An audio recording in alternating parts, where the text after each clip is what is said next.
सीनों के भेदों का जानने वाला है। ये जात का लफ्ज जो है ये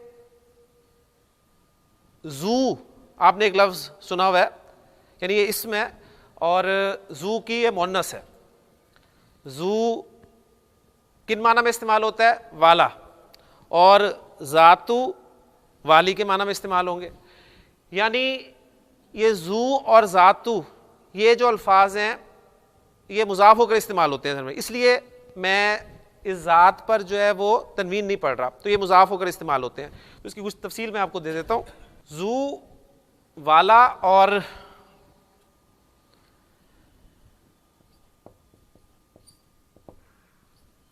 जातु वाली, अरबी जुबान में कहा जाता है जू मालिन, माल वाला। और अगर कोई माल वाली हो तो क्या कहा जाएगा? जातु मालिन। यानी आप कहेंगे कि जैदुन जू मालिन, जैद माल वाला है, और मरियमु जातु मालिन, मरियम माल वाली है। यानी ये बात तो आपके सामने आ गई कि ये लफ्ज़ जो हैं ये मुजाफ होकर ही हमेशा इस्तेमाल होते हैं, और इनका मुजाफिल है हमेशा कोई इस्म ज़ाहिर होता है, यानी ये ज़मीर की तरह मुजाफ नहीं होंगे।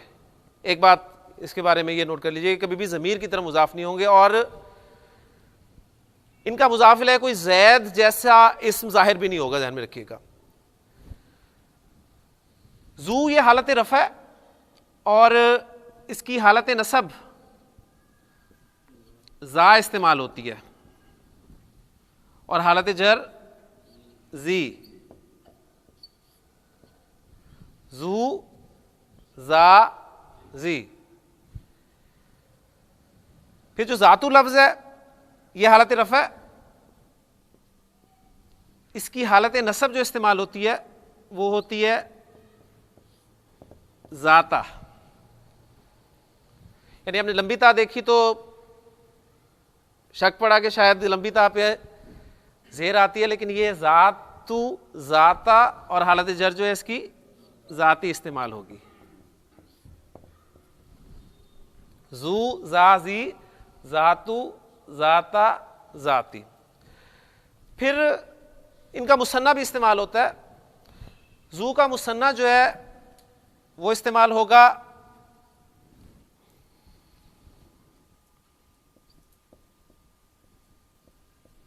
जवा।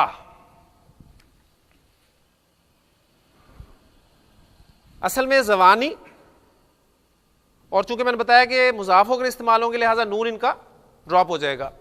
जवा और हालत नसब और जर, आपको पता है मुसन्ना की दो ही शक्लें आपके सामने आती हैं, आनी और ऐनी साउंड वाली, तो नून ड्रॉप हो जाएगा, तो जवा और जवई,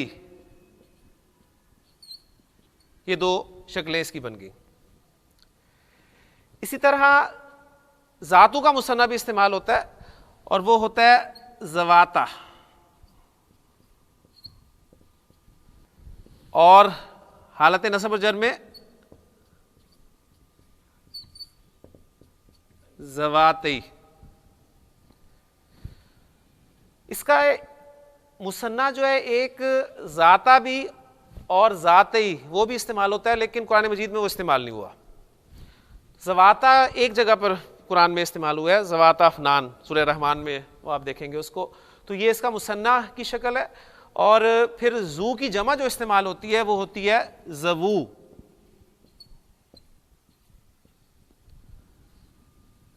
जवू, और हालत नसब और जर में ये जवी इस्तेमाल होता है। कोई नून ड्रॉप हुआ है, यानी जवीना था तो नून ड्रॉप हो गया जवी, तो जवू और जवी। इसी तरह जातु की जो जमा इस्तेमाल होती है वो इस्तेमाल होती है जवातु, और हालत नसब और जर जो है वो इस्तेमाल होती है जवाती। यानी यहां पर बिल्कुल वो मुस्लिमातुन, मुस्लिमातिन और मुस्लिमातिन की तरह, तो जवातु और जवाती। अच्छा, जू और जातु की जमा एक और इस्तेमाल होती है कुरान मजीद में, वो ज्यादा इस्तेमाल हुई है। यानी जू के लिए भी और जातु के लिए भी जो जमा कुरान में ज़्यादा इस्तेमाल हुई हैं वो उलू और हालत नसब और जर उली, यानी ये दोनों जमा है, लेकिन कुरान में उलू और उली ज़्यादा इस्तेमाल है। उलुल अलबाब आपने बहुत दफ़ा देखा है, फिर इस तरह उलिल अलबाब भी इस्तेमाल हुआ है कुरान मजीद में। इसी तरह ज़ातू की जमा जो कुरान में ज़्यादा इस्तेमाल हुई है वो है उलातू और उलाती।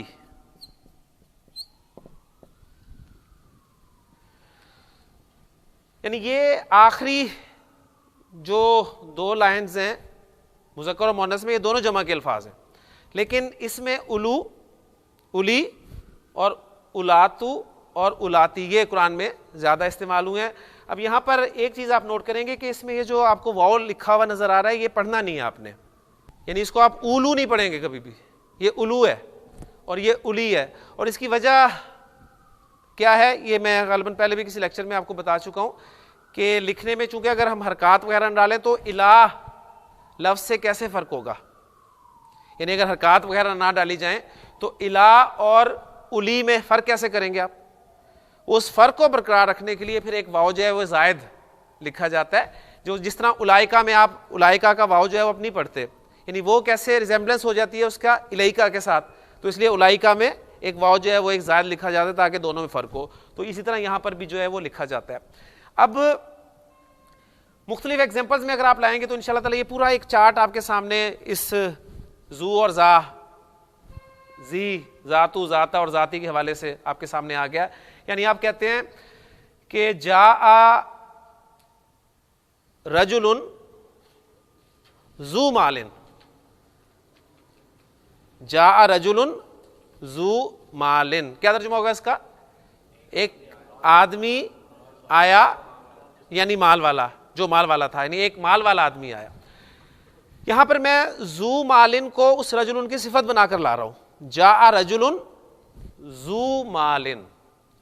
फिर मैं कहता हूं रअयतु रजुलन जा मालिन, ठीक हो गया। फिर मररतु बि रजुलिन जी मालिन, क्लियर हो गया। फिर इसका मुसन्ना पे लाएं आप, जा रजुलानी जवा मालिन, रअयतु रजुलैनी जवई मालिन, मररतु बि रजुलैनी जवई मालिन, क्लियर हो गया। इसी तरह जवू को भी इसी तरह आप इस्तेमाल कर लेंगे कि जा रिजालुन जवू मालिन, रअयतु रिजालन जवी मालिन और मररतु बि रिजालिन जवी मालिन।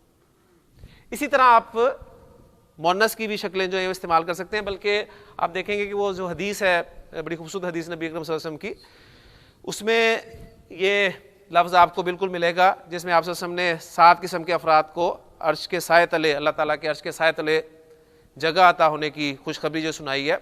उसमें एक शख्स आप सल्लल्लाहु अलैहि वसल्लम ने फरमाया कि वरजुलुन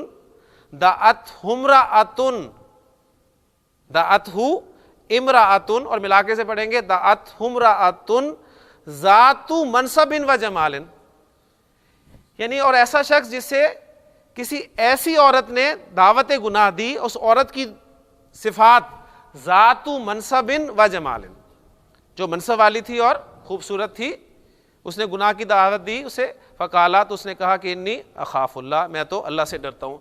तो ये ज़ातु लफ्ज़ जो है आपके सामने यहाँ पर वो आ गया।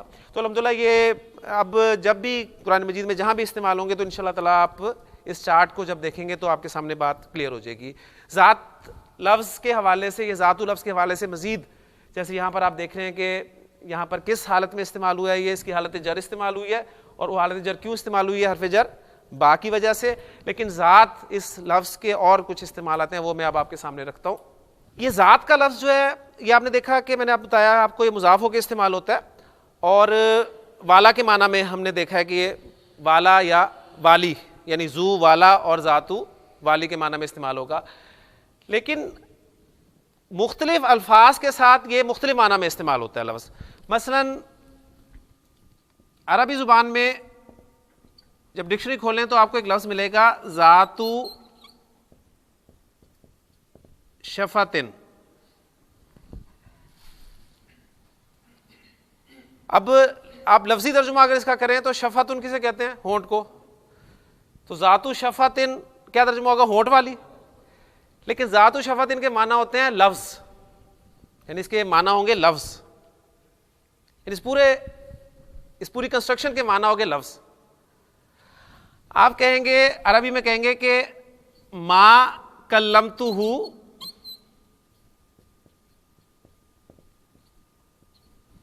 मा कल्लमतुहु, कल्लमा युकल्लिमु तकलीमन कलाम करना, मा कल्लमतुहु मैंने उससे कलाम नहीं किया, मैंने उससे बात नहीं की।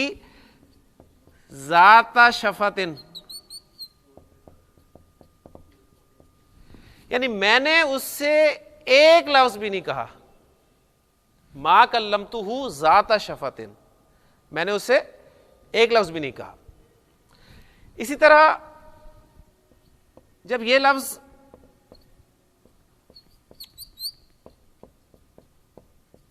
ज़ातुल बतनी, बतन पेट को कहते हैं, ज़ातुल बतनी इन माना में इस्तेमाल होगा तो इसके माना होते हैं बच्चा, यानी बच्चे के इसके माना होते हैं। यानी अरबी ज़ुबान में कहा जाएगा वदअतिल मरअतु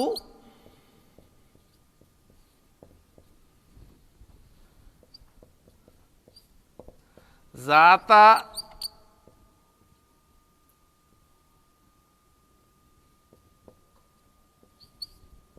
बतनीहा, वदाअतिल मरअतु ज़ाता बतनीहा, यानी औरत ने बच्चे को जन्म दिया।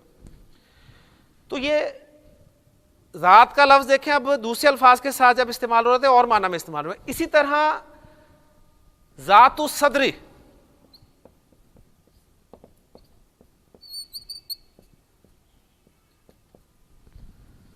ज़ातु सदरी यानी इसके माना होते हैं दिल की कैफियत, यानी भेद के माना में फिर ये इस्तेमाल होता है।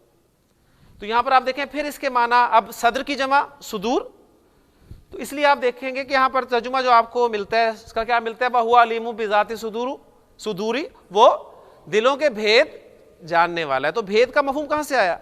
वो ये ज़ातुस सदरी, यानी ये लफ्ज़ जो है वो पूरा आपके भेद के माना में इस्तेमाल होता है, यानी दिल की बात, दिल की कैफियत, दिल की हालत, इन माना में इस्तेमाल होता है। लफ्ज़ ज़ात के बाद अगर कोई लफ्ज़ इसमें ज़र्फ हो, ज़ात के बाद कोई लफ्ज़ इसमें ज़र्फ हो या ऐसा लफ्ज़ हो जिसमें ज़र्फ के माना हो, यानी जिसमें ज़र्फ के माना शामिल हो। मसलन कहा जाएगा ज़ाता यौमिन, तो उस सूरत में ज़ात का लफ्ज़ मफूल फी होने की वजह से मंसूब होगा, ध्यान में रखिएगा। यानी ज़ात जब किसी ऐसे लफ्ज़ के साथ इस्तेमाल हो जो ज़र्फ का मफहूम देता है या उसमें ज़र्फ के माना हो, तो ज़ाता यौमिन के माना क्या तर्जुमा हम क्या करेंगे? एक दिन। लकीतुहु अरबी में कहा जाता है लकीतुहु, लकिया यल्का मुलाकात करना, लकीतुहु मैं उसे मिला, ज़ाता यौमिन एक दिन, मैं उसे एक दिन मिला। नबी अकरम की जो हदीस जिब्रील है उसके अगर आप शुरू के अल्फाज जहन में लाएं तो बड़े खूबसूरत अल्फाज हैं। हज़रत उमर रज़ी अल्लाह अन्हु रावी हैं उसके, आप फरमाते हैं कि बैनमा नाहनु जुलूसुन इंदा रसूलिल्लाहि सल्लल्लाहु अलैहि वसल्लम ज़ाता यौमिन, यानी उस वक्त की बात है जब हम एक मरतबा नबी अकरम सल्लल्लाहु अलैहि वसल्लम एक दिन नबी अकरम सल्लल्लाहु अलैहि वसल्लम के पास बैठे हुए थे। यानी बैनमा नाहनु जुलूसुन इंदा रसूलिल्लाहि सल्लल्लाहु अलैहि वसल्लम ज़ाता यौमिन, एक दिन। इसी तरह ज़ाता शिमाली, शिमाल आपको पता है किसे कहते हैं? बाएं को। शिमाल, ला ताकुलू बिशिमाली फ़इन्न शैताना याकुलू बिशिमाली, बाएं हाथ से मत खाओ इसलिए कि शैतान बाएं हाथ से खाता है। तो ज़ात शिमाली, अब इसका तर्जुमा क्या होगा? बाईं तरफ। यानी मैं कहूंगा कि जलस्तु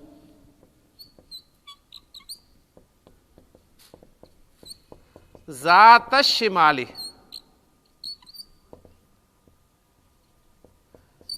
मैं बाईं तरफ बैठ गया। इसी तरह ज़ातल यमीनी कहेंगे तो दाईं तरफ हो गया, जलस्तु ज़ातल यमीनी, मैं दाईं तरफ बैठ गया। इसी तरह अगर एक बार का मफहूम देना हो तो अरबी जुबान में कहा जाएगा ज़ाता मर्रतिन, एक बार। तो ये ज़ात के हवाले से कुछ डिटेल्स थी, वो मैंने आपके साथ शेयर की हैं। उम्मीद करता हूँ कि आइंदा जब भी ये इस्तेमाल होगा कुरान मजीद में या आप कहीं हदीस में देखेंगे तो इंशाअल्लाह ताला आपको ये बात बिल्कुल क्लियर हो जाएगी। तो यहाँ पर किन माना में इस्तेमाल हुआ है वो आपके सामने आ गए कि वह हुआ अलीमुम बिज़ाति सुदूर, और वो दिलों के भेद को जानने वाला है, दिलों की जो छुपी हुई बातें हैं उनको जानने वाला है। तो यहाँ पर हमारी 6 आयत अल्हम्दुलिल्लाह मुकम्मल होती हैं। अब 7वीं आयत जो है उसको लेकर हम चलते हैं। इसमें आमिनू आपका फ़ेल अम्र है,